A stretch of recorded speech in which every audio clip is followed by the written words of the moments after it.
13 नवंबर को उपचुनाव राजस्थान में होने, उत्तर प्रदेश में होने और देश के अलग अलग भागों में जहां जहां उपचुनाव है वहां 13 तारीख को उपचुनाव हो जाएंगे। झारखंड के पहले फेज की वोटिंग के साथ में अधिराज सिंह नरूका समाचार पत्र संवाददाता जुड़ गए हमारे साथ, जानकारी उनसे लेते हैं। 13 नवंबर अधिराज, बहुत ज्यादा वक्त बचा नहीं है।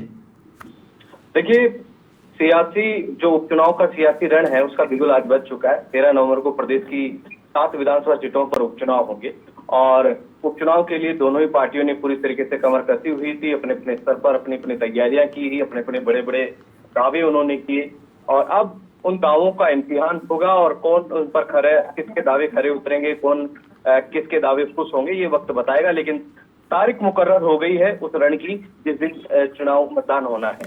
प्रदेश की 7 सीटों पर चुनाव होगा, उसमें 1 सीट बीजेपी की है क्योंकि सलूम्बर से बीजेपी के विधायक का निधन हुआ था और बाकी एक विधायक जो रामगढ़ से कांग्रेस के विधायक थे जुबीर खान, उनका निधन हुआ था। बाकी जो 5 सीटें हैं, प्रदेश के 5 विधायक तो विधायक रहते हुए सांसद बने और सांसद बनने के चलते वो सीटें खाली हुई।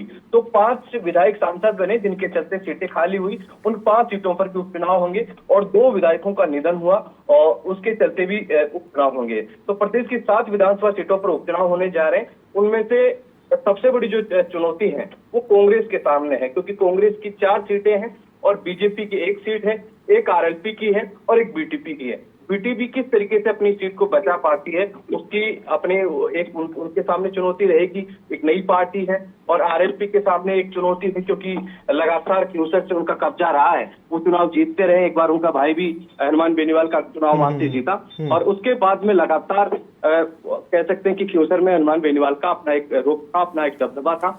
उनके सामने भी एक चुनौती रहेगी और कांग्रेस के सामने क्योंकि 4 सीटें, अब 4 सीटों पर किस तरीके से बीजेपी फिर से उस पर कोशिश होती है, ये देखने वाली बात होगी। कांग्रेस कैसे काबिज होगी, ये बड़ी बात होगी। बात तैयारी की जाए तो बीजेपी की तरफ से लगभग पूरी तैयारी बीजेपी ने अपनी चुनाव की कर ली है। बीजेपी की कोर कमेटी की जो बैठक है वो भी संपन्न हो चुकी है और यहाँ से जो दावेदार हैं, प्रत्याशी हैं, उनके पैनल भी दिल्ली आलाकमान को भेज दिया गया है।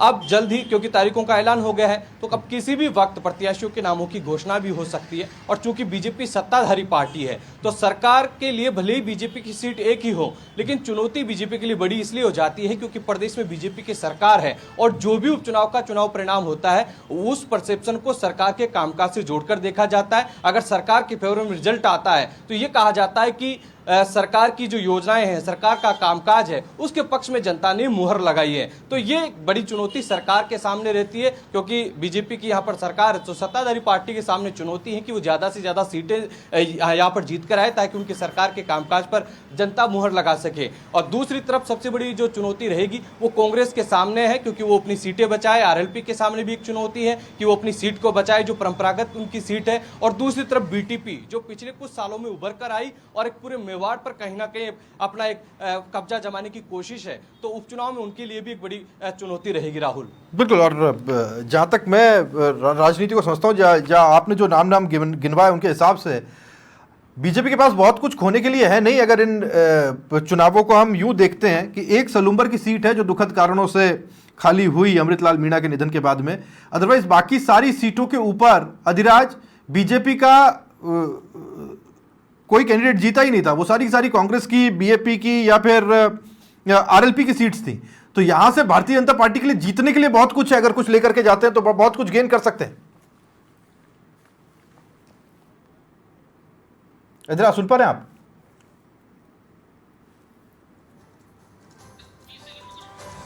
चलिए ठीक है, अधिराज के पास हम जाने की कोशिश करते हैं। सुनहरी धूप जो आप देख पा रहे हैं ये सर्दी के शुरुआत की और सर्दी के आने की आहट दे रही है। जहां पर इस वक्त अधिराज खड़े हैं और हम उस छनी हुई धूप में खड़े अधिराज के पास एक बार फिर से जाएंगे, लेकिन उससे पहले जो छन के समय आया है चुनाव का और जो तारीखों का ऐलान हुआ है वो जानकारी हम आप तक पहुंचाते चले कि 13 नवंबर को पहले फेज में चुनाव होंगे और उसी के साथ उपचुनाव होंगे। अधिराज हमारे साथ जुड़ गए। अधिराज, पहुंच रही आवाज अब आप तक?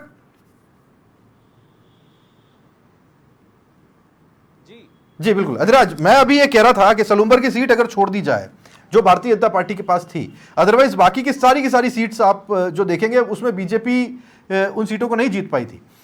अब बीजेपी के पास जीतने के लिए काफी कुछ है। और जो परसेप्शन हरियाणा चुनाव से क्रिएट हुआ है या जो बना है, उसके बाद भारतीय जनता पार्टी चाहेगी कि अगर कुछ भी लेकर के आएंगे, क्योंकि देखिए विधानसभा के अंदर अंदरूनी स्थिति पे तो कोई फर्क पड़ेगा नहीं, लेकिन यह मनोबल पर फर्क डालता है, इसलिए जहां से भी लाएंगे वो विन विन होगी भारतीय जनता पार्टी के पास।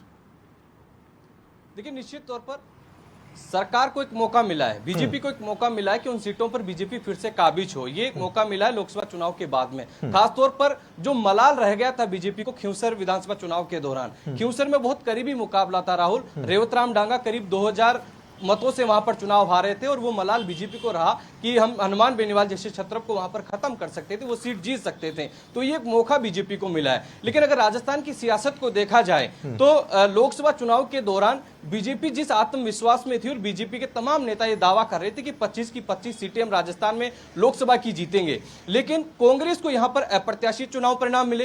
कांग्रेस इस तरह की कोई उम्मीद नहीं करके चल रही थी कि बीजेपी के खिलाफ उनको इस तरीके की सीटें मिलेगी या 11 सीटें वो लोकसभा की जीतेंगे। कांग्रेस के लिए वो अप्रत्याशित चुनाव परिणाम था। और लोकसभा चुनाव परिणाम के बाद में राजस्थान की सियासत में एक परसेप्शन बना, बीजेपी का मोरल काफी डाउन था। बीजेपी के जो कार्यकर्ता थे उनमें जोश कहीं ना कहीं कम हुआ, उनको लगा कि उनकी नेता का जो एक करिश्माई नेतृत्व था वो कहीं ना कहीं कमजोर हुआ। और कांग्रेस के कार्यकर्ताओं का जोश हाई हुआ कि जिस तरीके से 11 सीटें लोकसभा की वो जीत कर आए, उसके बाद में कांग्रेस नेताओं में एक जोश देखने को मिला और कांग्रेस की एक नई खेप बनकर, नई नेताओं की एक खेप उभर कर आई, खासतौर पर सचिन पायलट, अशोक गहलोत के अलावा गोविंद सिंह डोटासरा जिस तरीके से बड़े नेता बनकर उभरे, उसके बाद में कांग्रेस का जोश हाई था। लेकिन जो अप्रत्याशित चुनाव परिणाम कांग्रेस के लिए लोकसभा में आया, वो जिस तरीके से हरियाणा में फिर अभी चुनाव परिणाम आया, वो बीजेपी के लिए अप्रत्याशित था। तो अभी जो बूस्टर डोज मिली है वो बीजेपी को मिली है। अब तक बीजेपी के नेता जिस तरीके से उपचुनाव को लेकर बयान देते थे, वो कहीं ना कहीं पल्ला झाड़ते नजर आते थे। वो कहते थे कि हमारे पास खोने को कुछ नहीं है,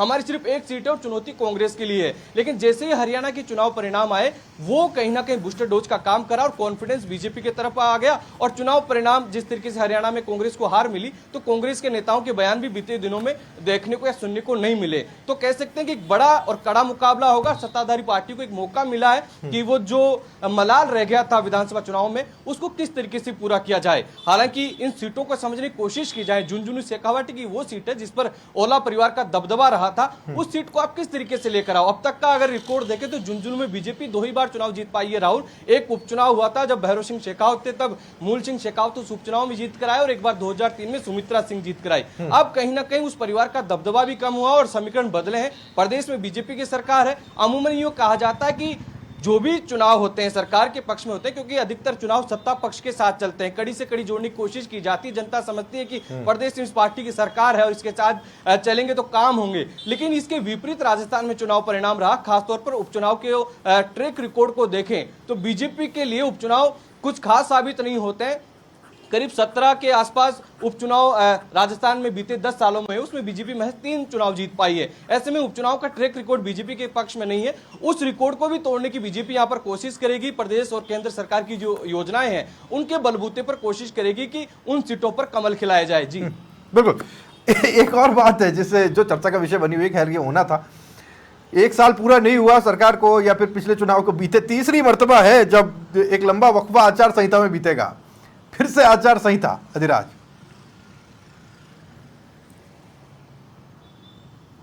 ये बड़ी कह सकते हैं कि सरकारों के सामने भी चुनौती होती है। हालांकि इस पर एक कोशिश लगातार केंद्र सरकार के द्वारा की जा रही, वन नेशन वन इलेक्शन, वो कब कारगर साबित होगा, कब धरातल पर उतरेगा, लेकिन कहीं ना कहीं प्रभावित होता है। जहां तक मैं समझता हूं शायद उपचुनाव जो होते हैं वो प्रदेश स्तरीय इस तरीके की आचार संहिता इसमें नहीं होती। जहां जहां जिन जिन विधानसभाओं में चुनाव होंगे वहां वहां आचार संहिता प्रभावित रहेगी। बाकी जब पंचायत चुनाव आते हैं, निकाय चुनाव आते हैं, तो प्रदेश स्तर की पूरी आचार संहिता लागू होती है। लेकिन बहुत ज्यादा लंबा समय भी नहीं है, क्योंकि बजट में जो घोषणाएं हो चुकी है वो पाइपलाइन में जो काम है, जो विकास के योजनाएं हैं, चाहे वो प्रोजेक्ट्स हैं, वो उनका काम चलता रहेगा। वो किस तरीके से कोई प्रभावित नहीं होगा। हम नहीं, शायद वहां पर कोई बड़ी घोषणा नहीं कर सकते हैं। और सीधे तौर पर क्योंकि 1 महीने का समय, 13 नवंबर को वोटिंग होनी है और अभी जो समय है वो 15 अक्टूबर, करीब 1 महीना भी नहीं है। तो ये बहुत ज्यादा समय भी नहीं है कि जिससे कोई बहुत ज्यादा कामकाज प्रभावित होंगे। हालांकि ये सरकार बार बार ये कहती है कि हमको बहुत ज्यादा मौका नहीं मिला। जैसे ही हमारी सरकार आई और कुछ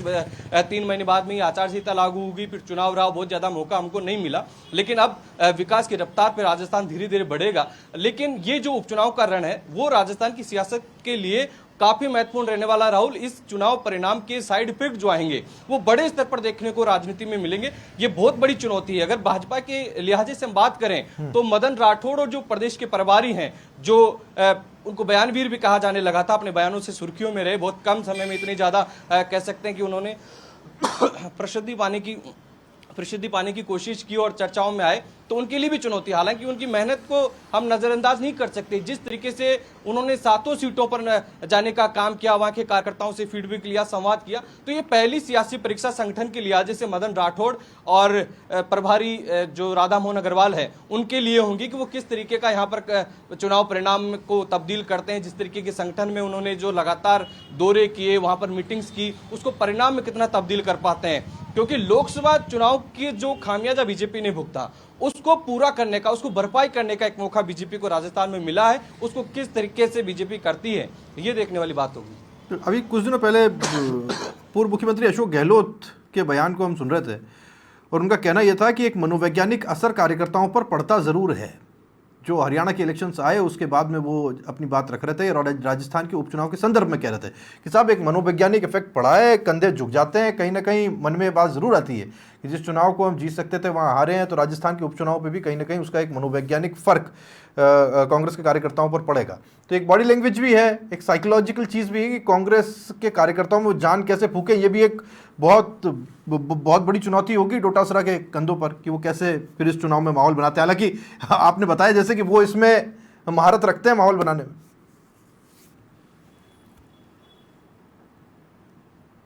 देखिए, मैंने आपको कहा ना कि लोकसभा का चुनाव परिणाम अप्रत्याशित कांग्रेस के लिए था और हरियाणा का चुनाव परिणाम बीजेपी के लिए अप्रत्याशित था। कांग्रेस काफी कॉन्फिडेंस में थी और बड़ी कह सकते हैं कि परसेप्शन कांग्रेस के पक्ष में यहाँ पर नजर आ रहा था। लेकिन और जब बीजेपी के नेताओं के बयान आते थे तो वो कहीं ना कहीं पल्ला झाड़ने वाला होता था। वो कहते थे कि हमारे पास होने को कुछ नहीं है, हमारी सिर्फ एक सीट है, चुनौती कांग्रेस के लिए है।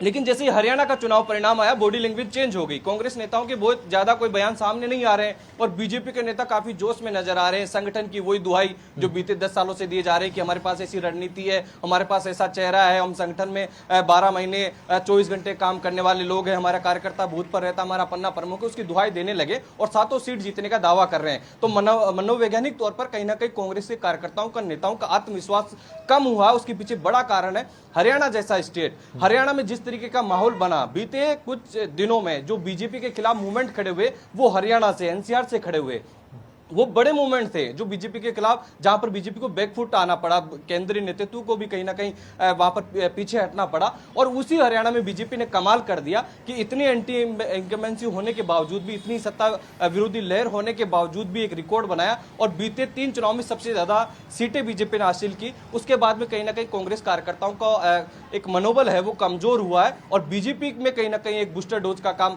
हरियाणा के चुनाव ने किया है। जी बिल्कुल, बहुत शुक्रिया आपका अधिराज इस जानकारी के लिए। अधिराज समाचार प्लस संवाददाता ये जानकारी हम तक पहुंचा रहे थे और अधिराज की खांसी ये बता भी रही थी कि मौसमी बीमारियां हैं, आप भी थोड़ा सचेत रहें। और ऐसी कुछ खांसियां आपको आने वाले वक्त में लाउड स्पीकर्स के ऊपर सुनाई देंगी, क्योंकि अब तमाम नेताओं को इन्हीं लाउड स्पीकर्स के ऊपर और इन्हीं माइक्स के ऊपर अपनी बातों को रखना है, बोलना है लगातार अनवरत, जब तक कि चुनाव हो नहीं जाते। 13 नवंबर तक अब आप देखेंगे इस लाउड स्पीकर का शोर।